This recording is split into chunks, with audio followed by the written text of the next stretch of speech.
प्रिय देशवासियों, नमस्कार।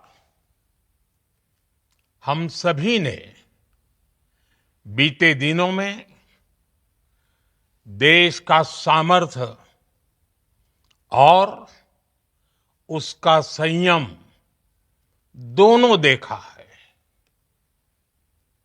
मैं सबसे पहले भारत की पराक्रमी सेनाओं को, सशस्त्र बलों को, हमारी खुफिया एजेंसियों को, हमारे वैज्ञानिकों को, हर भारतवासी की तरफ से सैल्यूट करता हूं। हमारे वीर सैनिकों ने ऑपरेशन सिंदूर के लक्ष्यों की प्राप्ति के लिए असीम शौर्य का प्रदर्शन किया। मैं उनकी वीरता को, उनके साहस को, उनके पराक्रम को आज समर्पित करता हूं। हमारे देश की हर माता को, देश की हर बहन को और देश की हर बेटी को ये पराक्रम समर्पित करता हूं। साथियों, 22 अप्रैल को पहलगाम में आतंकवादियों ने जो बर्बरता दिखाई थी, उसने देश और दुनिया को झकझोर दिया था। छुट्टियां मना रहे निर्दोष मासूम नागरिकों को धर्म पूछकर उनके परिवार के सामने, उनके बच्चों के सामने बेरहमी से मार डालना, यह आतंक का बहुत विभत्स चेहरा था, क्रूरता थी। ये देश के सद्भाव को तोड़ने की घिनौनी कोशिश भी थी। मेरे लिए व्यक्तिगत रूप से ये पीड़ा बहुत बड़ी थी। इस आतंकी हमले के बाद सारा राष्ट्र, हर नागरिक, हर समाज, हर वर्ग, हर राजनीतिक दल एक स्वर में आतंक के खिलाफ कड़ी कार्रवाई के लिए उठ खड़ा हुआ। हमने आतंकवादियों को मिट्टी में मिलाने के लिए भारत की सेनाओं को पूरी छूट दे दी और आज हर आतंकी, आतंक का हर संगठन जान चुका है कि हमारी बहनों बेटियों के माथे से सिंदूर हटाने का अंजाम क्या होता है। साथियों, ऑपरेशन सिंदूर ये सिर्फ नाम नहीं है, ये देश के कोटि कोटि लोगों की भावनाओं का प्रतिबिंब है। ऑपरेशन सिंदूर न्याय की अखंड प्रतिज्ञा है।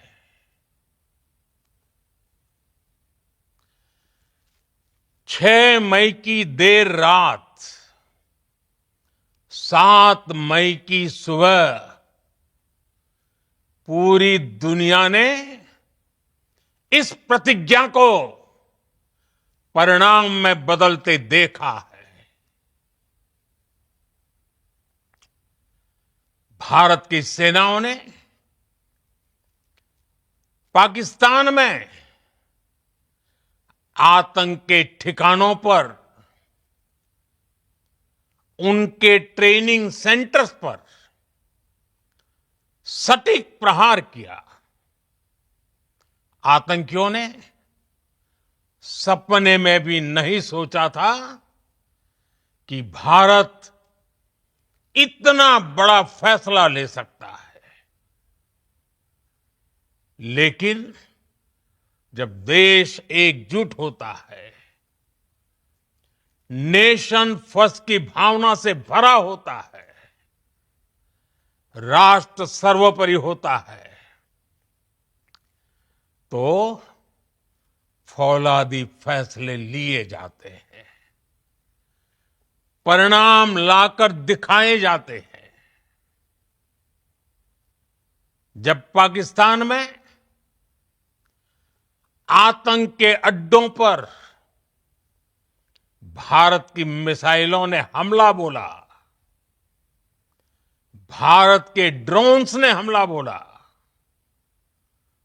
तो आतंकी संगठनों की इमारतें नहीं, बल्कि उनका हौसला भी थर्रा गया। बहावलपुर और मुरिद के जैसे आतंकी ठिकाने एक प्रकार से ग्लोबल टेररिज्म की यूनिवर्सिटीज रही है। दुनिया में कहीं पर भी जो बड़े आतंकी हमले हुए हैं, चाहे 9/11 हो, चाहे लंदन ट्यूब बॉम्बिंग हो, या भारत में दशकों से जो बड़े बड़े आतंकी हमले हुए हैं, उन सब के तार कहीं ना कहीं आतंक के इन्हीं ठिकानों से जुड़ते रहे हैं। आतंकियों ने हमारी बहनों का सिंदूर उजाड़ा था, इसलिए भारत ने आतंक के ये हेडक्वार्टर्स उजाड़ दिए। भारत के इन हमलों में 100 से अधिक खूंखार आतंकवादियों को मौत के घाट उतारा गया है। आतंक के बहुत सारे आका बीते 2.5-3 दशकों से खुलेआम पाकिस्तान में घूम रहे थे, जो भारत के खिलाफ साजिशें करते थे। उन्हें भारत ने एक झटके में खत्म कर दिया। साथियों, भारत की इस कार्रवाई से पाकिस्तान घोर निराशा में गिर गया था, हताशा में गिर गया था, बौखला गया था। और इसी बौखलाहट में उसने एक और दुस्साहस किया। आतंक पर भारत की कार्रवाई का साथ देने के बजाय पाकिस्तान ने भारत पर ही हमला करना शुरू कर दिया। पाकिस्तान ने हमारे स्कूलों, कॉलेजों को, गुरुद्वारों को, मंदिरों को, सामान्य नागरिकों के घरों को निशाना बनाया।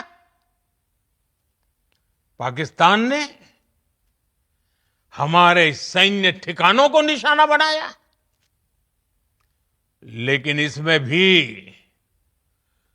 पाकिस्तान खुद बेनकाब हो गया। दुनिया ने देखा कि कैसे पाकिस्तान के ड्रोन्स, पाकिस्तान की मिसाइलें भारत के सामने तिनके की तरह बिखर गई। भारत के सशक्त एयर डिफेंस सिस्टम ने उन्हें आसमान में ही नष्ट कर दिया।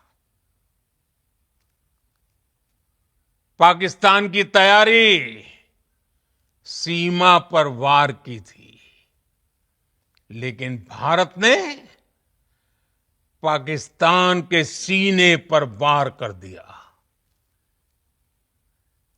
भारत के ड्रोन्स, भारत की मिसाइलों ने सटीकता के साथ हमला किया। पाकिस्तानी वायुसेना के उन एयरबेस को नुकसान पहुंचाया, जिस पर पाकिस्तान को बहुत घमंड था। भारत ने पहले 3 दिनों में ही पाकिस्तान को इतना तबाह कर दिया, जिसका उसे अंदाजा भी नहीं था। इसलिए भारत की आक्रामक कार्रवाई के बाद पाकिस्तान बचने के रास्ते खोजने लगा। पाकिस्तान दुनिया भर में तनाव कम करने के लिए गुहार लगा रहा था,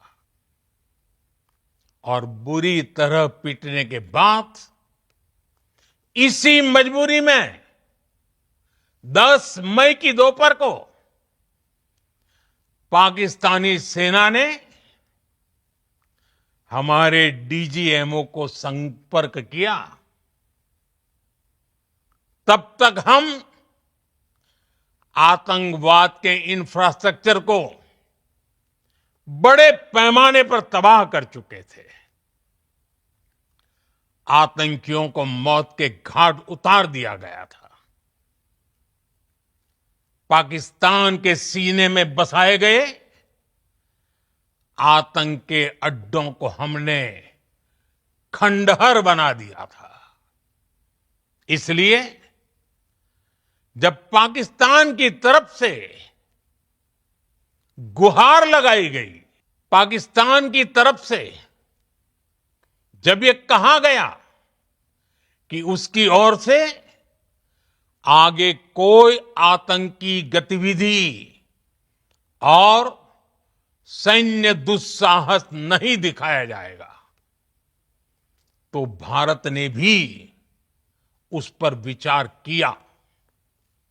और मैं फिर दोहरा रहा हूं, हमने पाकिस्तान के आतंकी और सैन्य ठिकानों पर अपनी जवाबी कार्रवाई को अभी सिर्फ स्थगित किया है।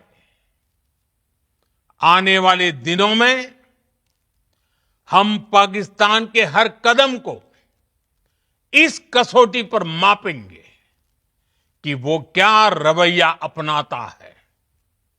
साथियों, भारत की तीनों सेनाएं, हमारी एयरफोर्स, हमारी आर्मी और हमारी नेवी, हमारी border security force BSF, Bharat के अर्धसैनिक बल लगातार अलर्ट पर है। सर्जिकल स्ट्राइक और एयर स्ट्राइक के बाद अब ऑपरेशन सिंदूर आतंक के खिलाफ भारत की नीति है।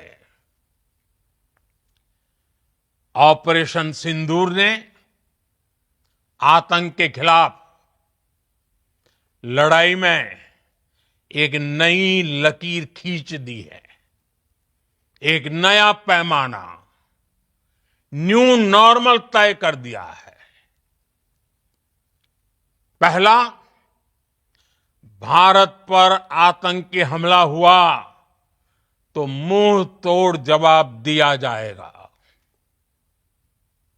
हम अपने तरीके से, अपनी शर्तों पर जवाब देकर रहेंगे।